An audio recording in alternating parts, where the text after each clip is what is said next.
Immersed in the tranquil sanctuary of my library, I was lost among centuries-old tomes when my brother Walter's voice unexpectedly pierced the silence. "Still burying yourself in these old books, Melissa? Don't you ever tire of missing out on life?"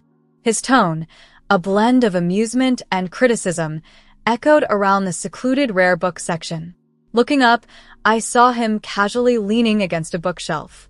Dressed sharply in a designer suit, he stood in stark contrast to my simple librarian outfit. His familiar smirk, unchanged since our childhood, seemed to taunt me silently, an embodiment of his perpetual arrogance. "Hello, Walter." I responded with a composed tone, carefully placing the antique book back into its protective case. "I didn't expect to find you here." "He sent me to check on you," he continued, straightening up. "Mom's worried you'll make a scene at their anniversary party tonight." Walter scanned the library with evident disdain. A librarian in the family? Dad's still trying to explain that to his friends at the club. "I'm Melissa Thompson, the 36-year-old head librarian at the city's central library. To my family, whose wealth spans generations, my career choice remains a source of discomfort. Little do they know, my quiet life among the books conceals more than they could imagine." "I'll be there," I assured him, standing tall. "And I'll dress appropriately." "Make sure you do," he replied, adjusting his shiny new Rolex. "It's a big night. I'll be announcing my latest business acquisition. Thompson Industries is now a major conglomerate." "That's wonderful, Walter." "Congratulations," I said, managing a neutral expression despite the clenching of my fists. "Thanks," he replied, his tone devoid of genuine warmth.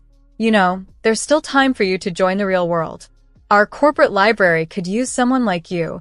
At least then you'd be doing something worthwhile." His condescending remark about my knowledge couldn't dampen my spirits. Smiling, I thought of the encrypted laptop secured in my office and the secret meetings I held under an alias. "I'm quite happy where I am," I told him firmly. He shrugged, already disinterested, and reminded me, "Remember, 6 o'clock sharp. And try not to bring any books this time." After he left, I waited a few minutes before returning to my office. It appeared typical for a librarian's workspace, but hidden within were the latest security systems and a high-powered, custom-built computer. Locking the door, I booted up my laptop and connected to a secure server. Immediately, video calls from Osaka, Paris, and Boston awaited. "Good morning, Miss Thompson," greeted my assistant through the clear connection. "The Lawrence deal is ready for final review." "Thank you, Lauren," I responded, reviewing the documents on my screen. "Has legal finalized their assessment?" "Yes, the terms are solid. We're ready to proceed when you are." Checking my watch, I noted there were still 6 hours until my parents' anniversary celebration. "Schedule the signing for tomorrow morning, Lauren, and ensure everything is set for the announcement." "Already done," she confirmed, though her voice held a hint of hesitation. "But are you sure about the timing?" Thinking of Walter's smug expression and the years of his dismissive attitude, I felt a resolve harden within me. Tonight, I'd not only celebrate my parents' anniversary, but I'd also be stepping out of the shadows, ready to reveal the full extent of my double life. "Absolutely. Tomorrow morning will work perfectly," I affirmed confidently after concluding the call. Leaning back in my office chair, I reflected on the empire I had stealthily constructed. Thompson Global Partners, which bore no connection to my brother Walter's Thompson Industries, had quietly become one of the world's leading private equity firms. Operating under the radar through a network of shell companies and discrete investments, we had masked our true scale from the public eye. For the past 8 years, I balanced this secret with my day job as a librarian, a role I genuinely cherished for its proximity to books and knowledge, yet it also served as the perfect disguise. Who would ever suspect a mild-mannered librarian of wielding immense power in global finance? My phone vibrated with a message from my mother. "Don't forget to style your hair, dear. The Hugheses will be there tonight." The Hugheses, another venerable family my parents aimed to impress. I replied with a brief acknowledgement and started to prepare for the evening. My schedule included a hair appointment and a fitting for the elegant dress I had purchased for the occasion. I was not one to flaunt my wealth openly, but I knew how to assume the role when necessary. Arriving at the salon, which was conveniently empty, another benefit of owning the building and having a private standing appointment, Emma, my stylist who was in on my secret, greeted me warmly. "The usual today?" she asked. "Something a bit more formal." "Family event," I replied. As she began her work, I caught up on emails via a secure phone. The Lawrence acquisition was progressing smoothly. By tomorrow, Thomson Global Partners would secure ownership of a major Asian tech manufacturer, a target my brother had unsuccessfully tried to acquire for months. Emma, making conversation, mentioned, "Your brother was here earlier, bragging about buying a big company. He's trying to buy it." "There's a difference," I responded with a subtle smile. Her glance met mine in the mirror. "Let's just say tomorrow's newspapers will be quite interesting." 4 hours later, I evaluated my reflection at home. The once plain librarian had transformed into a figure who could seamlessly blend into any high society gathering. My dress, a refined deep blue Valentino tailored to perfection, struck the right balance of elegance without ostentation. My jewelry was understated yet luxurious, typical of the old money aesthetic. More importantly, I looked exactly as my family would hope, their bookish daughter, making an earnest effort to fit in. Another text came in, this time from Lauren. "Everything's set for tomorrow. Are you sure you don't want to reveal the news tonight?" "No," I typed back. "Let them enjoy the party. Tomorrow will be soon enough." As I arrived at the brightly lit Thomson family estate, luxury cars lined the driveway, a testament to the generations of wealth gathered there. I pulled up in my modest Audi, another deliberate choice, classy yet unassuming enough not to stir questions about a librarian's salary. Roy, our family's longtime butler, welcomed me at the door. "Your parents are in the main hall," he informed me. As I approached, the sounds of the party grew clearer. The sophisticated murmur of conversation, the clinking of fine crystal, and the soft melodies of a string quartet filled the air. This was the world of my parents, a world from which I had chosen to step away, at least in the public eye. My mother's voice rang out as I entered.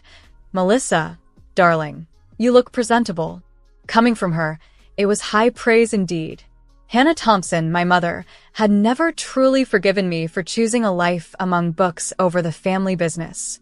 Tonight, however, I was ready to play the part, blending my two worlds together before revealing the full scope of my secret life.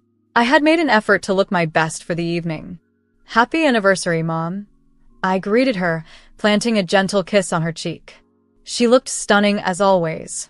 At 65, she still carried herself with an air of grace and style that her friends half-jokingly claimed was the result of a pact with the devil. "Your father's by the fireplace," she directed, her eyes already roving the room for other prominent guests. "Do say hello before you sneak off to the library." Navigating through the crowd, I received the usual air kisses and polite questions about my little job at the library. Many of these people had watched me grow up alongside their children and still couldn't grasp why I chose my path. "There's my girl," my dad's voice boomed as I neared. He was surrounded by his usual entourage of golf buddies and longtime business associates. "Come here, let them see you," he beckoned, drawing me into an enthusiastic hug. I could tell by his slightly slurred words that he had started celebrating early. "Still buried in those books, eh?" Peter Hughes remarked with a tone that belittled my profession. "Yes, still preserving knowledge for the next generation," I replied, maintaining my composure. Their laughter followed, the indulgent kind reserved for what they perceived as harmless eccentricities. Speaking of the next generation, my dad interjected proudly. "Where's your brother? He's got some big news." As if on cue, Walter appeared, champagne in hand and dressed in an even more lavish suit, his Rolex gleaming under the lights. "Everyone," he called out, ensuring he had the room's attention. "I'd like to make an announcement." The room fell silent, all eyes on him. Walter always relished being the center of attention. "As some of you know, Thomson Industries has been expanding rapidly," he began, his voice full of confidence. "Today, I'm thrilled to announce that we are about to make our biggest acquisition yet. By next week, we will own Lawrence Tech." Applause filled the room. My dad beamed with pride, and my mom dabbed her eyes with a monogrammed handkerchief. I took a sip of my champagne, waiting patiently. Of course, Walter continued. The deal isn't final yet, but my sources assure me it's only a matter of time. The papers are ready to sign. That's wonderful, son, my dad exclaimed. Always knew you had it in you, a real businessman, just like your old man. As Walter basked in the applause and congratulations, his eyes eventually found mine. What do you think, little sister? He asked, his tone dripping with condescension. Ready to admit you backed the wrong horse? I met his gaze calmly. I think, I said carefully, that you shouldn't count your chickens before they hatch. He laughed, and others joined him. Always so cautious. That's why you'll never be more than what you are, hiding in your library, while the rest of us build empires. Perhaps, I agreed mildly. But at least I understand the value of due diligence. His eyes narrowed slightly. Walter never liked it when I used terms he deemed too intellectual, viewing it as a challenge to his smarts. Due diligence, he scoffed. I've got the best lawyers in the business. Everything's taken care of. I just smiled and raised my glass. Then, I guess you'll see tomorrow, won't you? My tone hinted at something more, causing a frown to crease his forehead. Before he could question further, our mom called everyone to dinner. The dining room was a vision of old-world elegance, gleaming mahogany, priceless china, and crystal that had been in the family for generations. As we moved towards the dinner, I felt a mix of anticipation and satisfaction. Tomorrow would indeed be interesting. Taking my seat at the far end of the expansive dinner table, I couldn't help but chuckle silently at the seating arrangement. Clearly, I was tucked away from the evening's esteemed guests, a subtle snub that didn't escape my notice. As the appetizers were served, Walter dominated the conversation at the other end, boasting about his business acumen.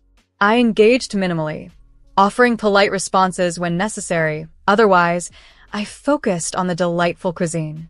Beside me, Mrs. Hughes leaned in, her voice low with a hint of bewilderment. You were so bright in school, Melissa. You could have been anything. Why devote your life to books? I paused, knowing that in just a few hours, everything about how she viewed me could change. But for the moment, I remained the understated librarian. Books are far from a waste, I explained calmly. They teach us to see beyond the surface, to understand that things aren't always as they appear. She shook her head, clearly unsatisfied with my response. Well, at least your brother is carrying on the family legacy, she sighed. It must be difficult to watch him succeed while you linger in his shadow. It's not as tough as you might think, I replied, a subtle hint of amusement in my voice. Dinner continued with a mix of subtle jabs and backhanded compliments. I had become adept at letting such remarks slide off me, like rain off a slicker. As dessert was served, Walter stood up to make another announcement, his glass raised high. Here's to Mom and Dad, who taught me everything about the business and showed me what success looks like. He paused, his gaze shifting towards me. And to my sister, who, well, shows that not everyone is cut out for the business world. The room emitted a polite chuckle.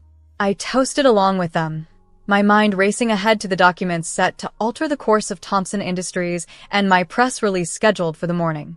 Later, Walter cornered me by the dessert table. Enjoying the party, he smirked. It's lovely, I replied, masking my anticipation. Mom and Dad must be thrilled. They are, he boasted, adjusting his tie. Though it would have been nice if both their children had turned out successful.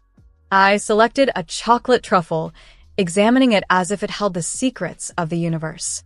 You know, Walter, success isn't always about who makes the most noise. He snorted dismissively. No? Tell that to my bank account. How much does a librarian make these days, anyway? Enough to buy these shoes, I replied, glancing down at my carefully chosen footwear. I'm good with money, you know. He finished his champagne in one gulp. Well, this has been fun, but I've got people to see and deals to close. Big day tomorrow with that Lawrence deal. As he walked away, I pulled out my phone and quickly texted Lauren. Everything ready for tomorrow? Her reply was instant. All set. The press release goes out at 8 a.m. sharp. Want me to send you the final numbers? No need, I replied, a smile playing on my lips. I'll see them in the papers along with everyone else. The party wound down around midnight, and as I made my rounds of goodbyes, I endured one last volley of condescending remarks about my career choices. You really should consider Walter's offer, my mother suggested as I kissed her cheek goodbye. A corporate library would be so much more suitable for you. I'll think about it, I lied smoothly, knowing full well my path lay in a different direction. As I drove home, I contemplated the seismic shift that the next day would bring. For 8 years, I had built my empire in secret, while my family regarded me as the disappointing daughter who chose books over business. Tomorrow, they would discover just how wrong they had been. The next morning, I arrived at the library at 7 a.m., as I had done every day for the past 8 years. My sensible shoes echoed through the marble halls, a familiar sound to the early morning regulars who never questioned why the head librarian maintained such meticulous hours. Lauren was already there, her tablet in hand. Here in the library, she was my assistant librarian. Outside these walls, she was the COO of Thompson Global Partners and one of the sharpest business minds in the industry. Lauren greeted me quietly as we entered my office. Everything's ready, she said, her voice low and efficient. The lawyers are assembling in Osaka, and the press release is scheduled to go out in 50 minutes. I placed my bag on the desk and powered up my secure laptop. Any word from Walter's team? I asked, knowing they were also aiming to close the Lawrence deal this morning. They're setting up now, still confident they'll seal the deal, she informed me, a trace of a smirk on her face. I couldn't help but smile, picturing Walter's shock once he learned the truth. Let's give them a few more minutes of hope. At precisely 7:15 a.m., my private line rang. It was Mr. Lawrence's translator. Miss Thompson, everyone is ready. Excellent, let's proceed. The next few minutes were a whirlwind of signatures and official confirmations. By 8 a.m., Thompson Global Partners had officially acquired Lawrence Tech, securing its subsidiaries, patents, and advanced technology divisions. Press release is going out now, Lauren announced. I opened several news tabs on my laptop, watching as our story hit the headlines across various platforms. Breaking: mystery buyer acquires Lawrence Tech. Global finance giant Thompson Global Partners reveals identity of founder. Wall Street stunned as library sciences expert named as business mogul. My phone buzzed relentlessly. The first call, unsurprisingly, was from Walter. What the hell is this? He blurted out without preamble, his tone a mix of confusion and outrage. Good morning to you too, brother, I replied calmly. I take it you've seen the news. This is impossible. Thompson Global Partners, that's not. You're not the founder and CEO. Actually, I am. Have been for 8 years now. Though I understand your confusion. After all, I'm just a librarian, right? I could almost hear his brain working overtime, the sound of papers rustling frantically in the background. But I had a deal. The paperwork was ready. Was it? I asked innocently. You might want to check the fine print. Lawrence Tech has been in play for months. We've just been waiting for the right moment to finalize things. We. His voice cracked. Who's we? My team. My company. My empire. I paused with each declaration, letting the reality sink in. You know, the one I built while you were busy underestimating my career choices. The line went dead. Lauren, trying not to grin too broadly, looked at me with anticipation. How long until my parents call? I asked. She glanced at her watch. Right on cue, my mother's number flashed on my screen. Melissa Hannah Thompson. Her voice was sharp enough to cut glass. What have you done? Good morning, Mom. I'm a bit busy at the moment, but perhaps we could discuss this over dinner? Dinner? Do you have any idea what's happening? Your father's phone hasn't stopped ringing. The Hugheses, the club, everyone is calling, wanting to know how our librarian daughter secretly built a multi-billion-dollar company. I could hear my dad in the background, trying to field calls of his own. Tell her to get over here right now, he demanded. I have meetings all day. I responded, which was indeed true. The acquisition of Lawrence Tech was just the beginning. But I'd be happy to host everyone for dinner at my place tonight. Say 6 o'clock? Your place. Mom's voice dripped with skepticism. You mean that little apartment near the library? No, I mean my penthouse on Calm Avenue. I'll text you the address. There was a lengthy pause. Calm Avenue? But that's the most expensive building in the city. Is it? I hadn't noticed. See you at 6, Mom. After ending the call, I took a deep breath. 8 years of secrets were out in the open. 8 years of meticulous planning and maintaining a facade while building something truly monumental. Ready for Phase 3? Lauren asked. I nodded. Send out the second press release. This one was even more significant than the first. Thomson Global Partners announces merger with East Asian tech giants, deal valued at $70 billion. The merger had been in the works for months, a strategic play that would further solidify our position on the global stage. We timed it impeccably to coincide with the Lawrence acquisition. By the time my family arrived for dinner, the business world would be left stunned by two of the largest deals of the decade, both masterminded by someone they had long underestimated, the quiet librarian. The day unfolded in a series of meticulously planned activities, including meetings, interviews, and strategic sessions. I gave a single interview to the Wall Street Journal, where I shared how a background in library sciences was, surprisingly to many, the perfect preparation for building a global empire. Information is power, I told the reporter, a statement that resonated deeply with my librarian roots. By 7:10 p.m., I left the public facade of the library behind and headed to what was truly my domain, the top-floor penthouse on Calm Avenue that had been my actual home for the past 6 years.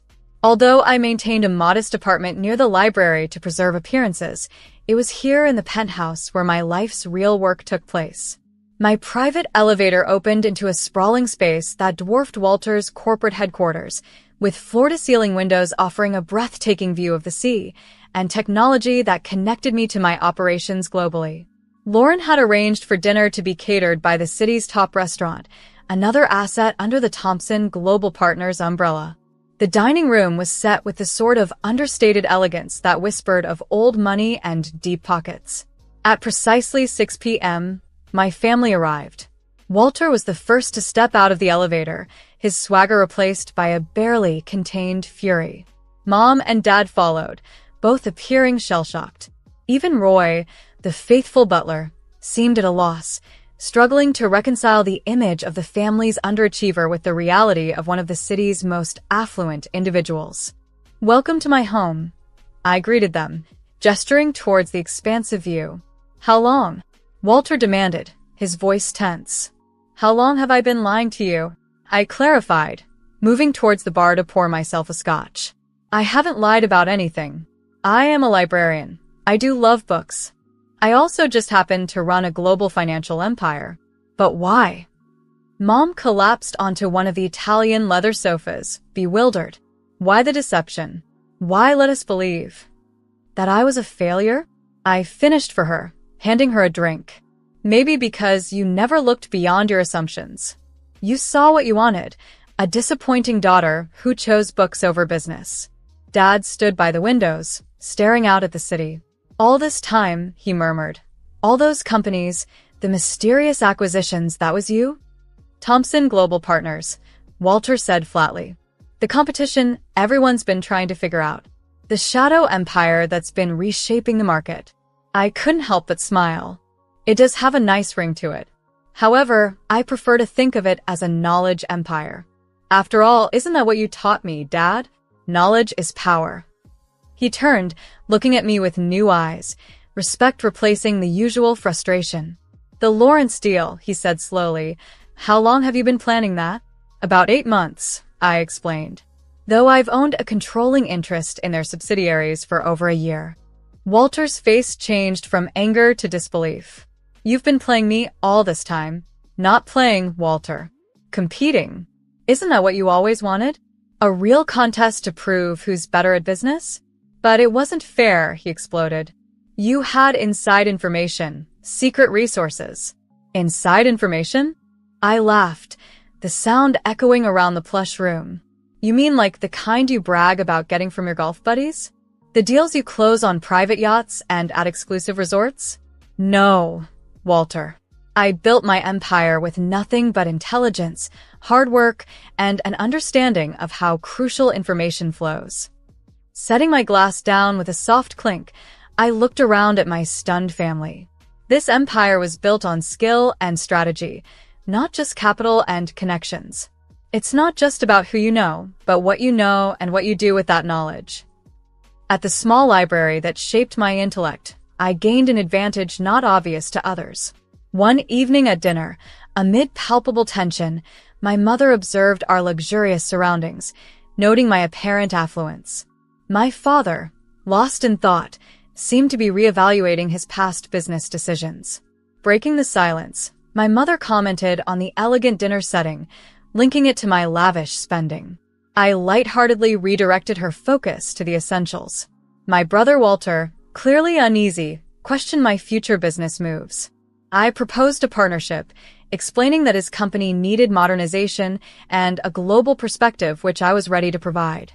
Although surprised, my father supported the idea, recognizing it as an opportunity for Walter to engage in something significant.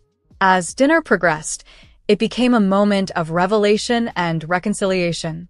I shared the journey of building my company, leveraging my time at the library as a perfect cover.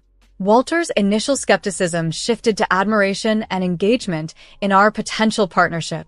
Towards the end of the evening, my mother questioned why I chose to reveal everything now.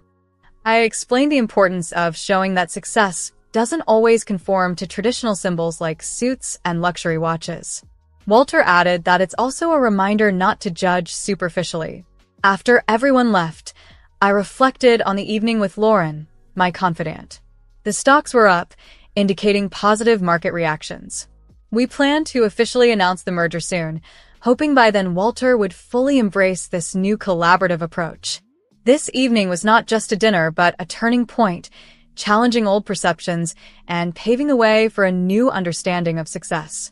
I reflected on the emotions of that moment, my mother's tearful expression of regret and my father's beaming pride as he truly recognized me for the first time. They were starting to understand that achieving success doesn't always match our expectations.